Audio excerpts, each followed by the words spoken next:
हैं। नमस्कार, मैं रोहित सरदाना आपका स्वागत करता हूं।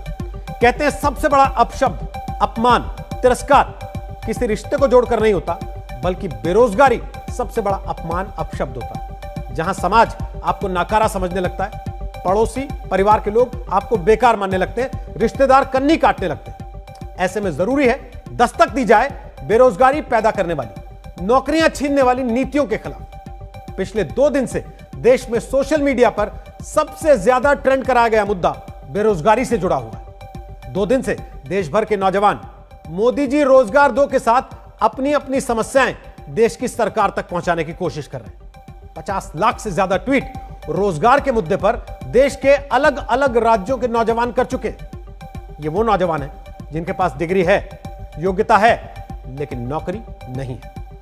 आपने हमेशा सुना होगा, पढ़ोगे लिखोगे तो बनोगे नवाब। लेकिन क्या कारण है कि हालत अब पढ़ोगे लिखोगे तो बनोगे बेरोजगार जैसी हो रही? आज इसकी एक बड़े स्तर पर जमीनी रिपोर्टिंग के साथ रिपोर्ट हमने आपके लिए तैयार की है। इसलिए आपको संवाददाता शरद कुमार राजस्थान से रिपोर्ट दिखाएंगे, जहां 9 दिन से लाखों लटकी भर्तियों से जुड़े हजारों बेरोजगार नौजवान धरना दे रहे हैं। उत्तर प्रदेश से संवाददाता कुमार अभिषेक की रिपोर्ट देखिएगा, जो बताएंगे यूपी अधीनस्थ सेवा चयन आयोग में कैसे वर्षों से नौकरी की परीक्षा पास करके भी लोग नियुक्ति के लिए दर दर की ठोकरें खाने को मजबूर हैं। और गुजरात से संवाददाता गोपी घांगर दिखाएंगी बेरोजगार बना देने वाला सरकारी मॉडल कैसा होता है। इसलिए आज ध्यान से देखकर हर रिपोर्ट को देश के युवाओं के हित में सरकारों को जगाने के लिए दस्तक दीजिए। ये नौजवान हैं, ये इनका धरना चल रहा है और इनकी आज भी बेरोजगारी चल रही। ऐसी बेरोजगारी की व्याख्याता भर्ती, नर्सिंग भर्ती, कंप्यूटर शिक्षक, फार्मासिस्ट, ऊर्जा विभाग, जलदाय विभाग, जल संसाधन, fireman, fire officer, clinical helper समेत 12 भर्तियों में दावा है 25 लाख नौजवानों की सांसें ऐसी रोक कर रखी गई हैं कि नौकरियों की प्रक्रिया पूरी कराने के लिए 9 दिन से धरना देते नौजवान बेहोश होने लगे। साथ ही पंखा झलते हैं, हाथ मलते हैं, आंखों में जिंदगी की उम्मीद खोजते हैं, पसीना पोंछते हैं, सीना सहलाते हैं, लेकिन 9 दिन बाद भी अब तक इनकी किसी ने नहीं सुनी। 10,029 पदों पर पंचायती राज एलडीसी भर्ती 8 साल से फंसी है। 1,534 प्रयोगशाला सहायक भर्ती 3 साल से लटकी है। 10,000 से ज्यादा नर्सों की भर्ती 2013 से अटकी है। इस तरह 12 भर्तियों में 25 लाख नौजवान अपनी नौकरी का इंतजार कर रहे हैं। रोजगार की आस में मां धरने पर है, बेटा गोद में, जिम्मेदारी कंधों पर, आंखों में इंतजार नर्सिंग की उस नौकरी का जो 8 साल पहले मिल जानी चाहिए थी। 8 साल से दर दर की ठोकरें खा रहे हैं। 2019 में 25 नवंबर को ये कहा था कि हमारी कमेटी बन गई, आपका सत्यापन लागू कर देंगे, लेकिन 1.5 साल हो गई उस चीज के बारे में, आज तक वो कमेटी नहीं पता कहाँ गायब हो गई। ये दूसरी माँ है, जयपुर में 9 दिन से बच्चे के साथ बेरोजगारी का अपना संदेश सत्ता को सुनाना चाहती है। सत्ता के लिए अपनी बोतल में जनता को उतार लेने वाली राजनीति बाद में उम्मीदें खाली जो छोड़ देती है।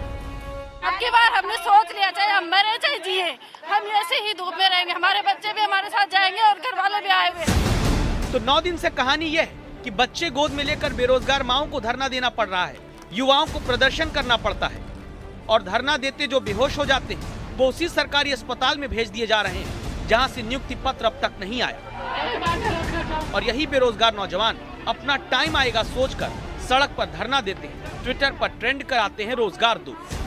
इनकी आवाज सुनकर दस्तक देने लगातार पहुंचता है आज तक। ये विक्की बोरान है। 2018 में रेलवे से जुड़ी परीक्षा का फॉर्म भरा, एक परीक्षा हुई, फिर 3 साल बीत गए। पता नहीं ये ज्वाइनिंग होएगी, जिस हिसाब से पहले वाली भर्ती का चल रहा था उसी हिसाब से तो ये 25 तक जाएगी, 2025 पकड़ लेगी। क्योंकि मेरे साथ के बंदे हैं जो 2016 में, जो 16-17 में निकली थी, उसके जो बंदे हैं उन्हें अभी तक ज्वाइनिंग नहीं मिली है। बचपन से सब सुनते आए नौकरी के लिए पढ़ाई जरूरी है, लेकिन सरकारों ने नौकरी के लिए धरना और प्रदर्शन भी अनिवार्य बना दिया, विकल्प नहीं छोड़ा। आरआरबी, एनटीपीसी और एसएससी की 2 लाख से ज्यादा पदों पर भर्तियां लंबित है और आज बेरोजगार बिल्कुल परेशान है अवसाद में। जो भर्तियां कोरोना संकट में अटक गई, जो कोरोना संकट में पूरा काम नहीं हो पाया, उन भर्तियों को जारी करने के लिए खुद मुख्यमंत्री चिंतित है। लगातार मॉनिटरिंग करना, लगातार मीटिंग करना और इन भर्तियों को कैसे जल्दी से जल्दी इम्प्लीमेंट कर सकते हैं, उसके लिए राज्य सरकार काम कर रही है। सरकारें चिंतित होती तो नौजवान नौकरी की आस में शहीद ना होने लगते। सरकारें चिंतित होती तो किसी घर के बेटे बेहोश नहीं होते। बेटी बहुएं बच्चों के साथ नौकरी के लिए जीने मरने की लड़ाई ना लड़ रही होती। बेरोजगारों का कहना है कि 2018 में जो एसएससी की भर्तियां हो जानी चाहिए थी, उसका प्रोसेस अभी चल ही रहा है। यही हालत रही तो कम से कम 2025 तक 2 लाख लोगों को रोजगार मिल पाएगा, जो एसएससी की तैयारियों में लगे हुए हैं, जो फॉर्म भरे हुए हैं, जो एग्जाम दे रहे हैं। कैमरामैन शर्मा के साथ शरद कुमार, जयपुर, आज तक। देश में बेरोजगार अब 3 तरह के पाए जाते हैं। एक, जिन्हें नौकरी नहीं मिलती। दूसरे होते हैं चयनित बेरोजगार, जो एग्जाम तो नौकरी का निकाल लेते हैं लेकिन उन्हें नियुक्ति पत्र नहीं मिलता। और तीसरे होते हैं योग्यता से कहीं कम की नौकरी पाने के बाद एक तरह की बेरोजगारी झेलने वाले नौजवान।